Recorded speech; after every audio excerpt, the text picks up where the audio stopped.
как му беше името? Испанеца, Раул Мендоса. И вече дошъл тук с агента си, Дани го волил на Панчарел, тук тренираме, ама ще правим нещо още, тук не сме готови. Сорили работата. И вече ще го водят в офиса там да подписа. Той е рекал, няма проблеми, дай да видим на какъв стадион ще играе, защото за мен това е важно.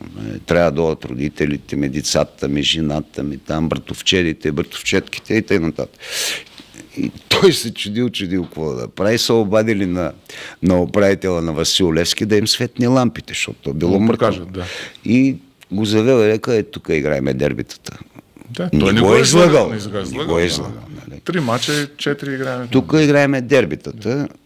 Ама оня пък глупак ни попитала нормалните мачове играете. Вие добре играете дербитата. Търсят ли училище, театър, нещо тия италианци, испанци? Ти лут ли си, човек? Първо пита, ако е женен с деца, пита къде е детската градина с езици. Второ пита къде е това, къде са моловите. Трагедия е пълна, човек.